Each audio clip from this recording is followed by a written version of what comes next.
Bonjour, bienvenue dans le podcast L'histoire des Germains, des Francs et des Mérovingiens. Je m'appelle Xavier. Et je m'appelle Romain. Abonnez-vous à notre podcast sérieux, mais pas trop, conçu pour les passionnés d'histoire, qui veulent tout comprendre sur ces peuples, leurs aventures, leurs coutumes et leurs territoires durant le premier millénaire. Retrouvez-nous sur les réseaux sociaux Facebook et Instagram et sur notre site internet à meropodcast.fr. Et n'hésitez pas à nous faire part de vos commentaires ou à nous donner des étoiles sur votre plateforme de balado favorite. Ceci est l'épisode bonus 44. Wulfila, le petit louveteau. Dans l'une de ses biographies célèbres, écrite par son disciple, l'évêque Auxence, on apprend la chose suivante sur Wulfila. Je cite. Wulfila était un homme éminemment convenable, en vérité un confesseur du Christ, un professeur de piété et un prédicateur de la vérité.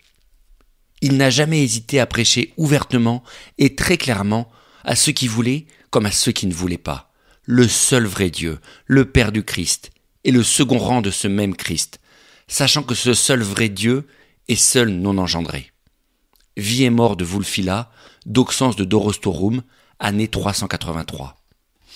Wulfila, petit louveteau en langue gothique donc, est né au début du IVe siècle, au nord du Danube, dans l'actuelle Roumanie vraisemblablement, c'est-à-dire en territoire barbare.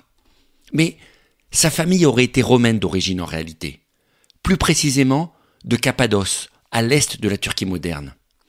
Les parents ou grands-parents de Wulfila auraient donc été capturés lors des raids du IIIe siècle, déportés et relocalisés au nord-ouest de la mer Noire pour servir leurs nouveaux maîtres les Goths dans des communautés de prisonniers de guerre. Une étrange situation, inverse de ce qu'on vous a souvent raconté à propos des Germains, relocalisés de force en territoire romain comme la Gaule, mais qui a donc aussi existé dans l'autre sens.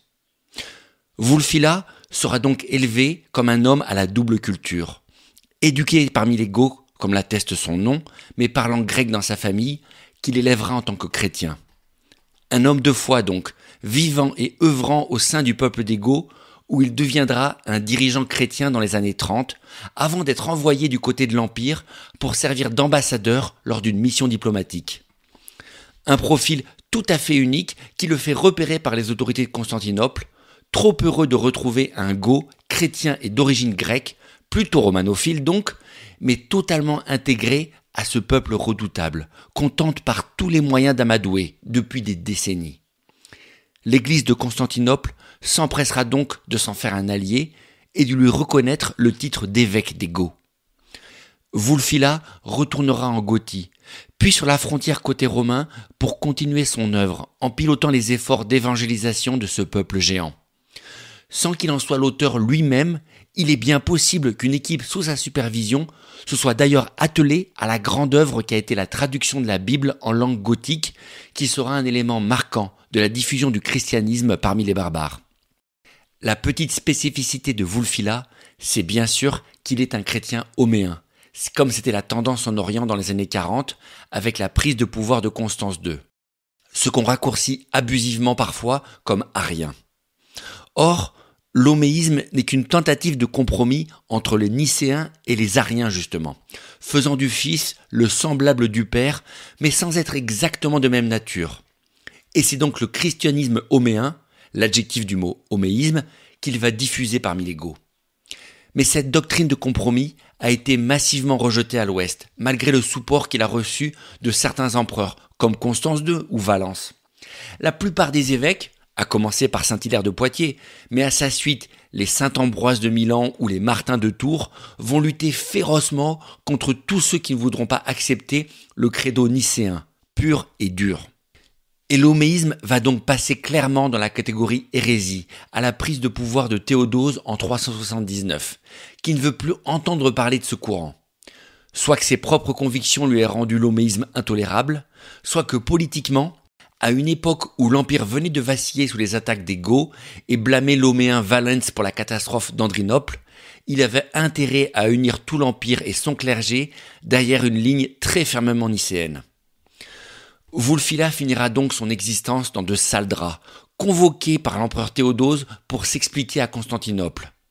Heureusement pour lui, il n'aura pas à subir les foudres de l'empereur, vu qu'il meurt en cours de route avant d'arriver à destination en 383. Mais son œuvre restera, puisque à la suite de sa prédication, c'est non seulement les Goths, mais tous les autres Germains de l'Est qui vont les suivre dans l'Empire romain et qui vont basculer dans l'homéisme.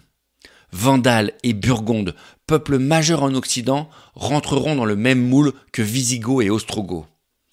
Et l'installation de tous ces braves gens en terre d'empire au 5e siècle, ultra majoritairement nicéenne, ne changera pas l'affaire, les leaders barbares et leurs soldats gardant leur spécificité religieuse.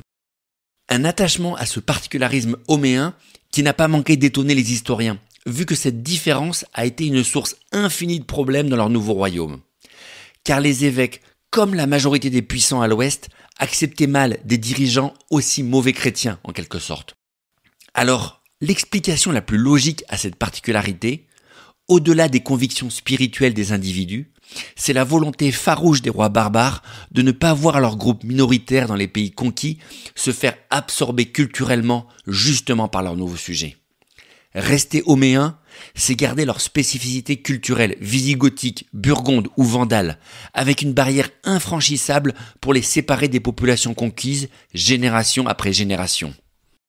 Une idée originale, mais périlleuse pour la stabilité des trônes barbares respectifs sur le long terme. Une idée qui, en tout cas, ne va pas embarrasser nos héros les Francs. Clovis et ses descendants vont prendre l'exact contre-pied de cette stratégie. Non seulement en embrassant les idées religieuses dominantes du clergé de leur pays, mais en acceptant la fusion culturelle la plus rapide possible avec les populations locales. Avec un certain succès d'ailleurs, au vu de la longévité de l'État mérovingien, comme nous le verrons dès la saison 3.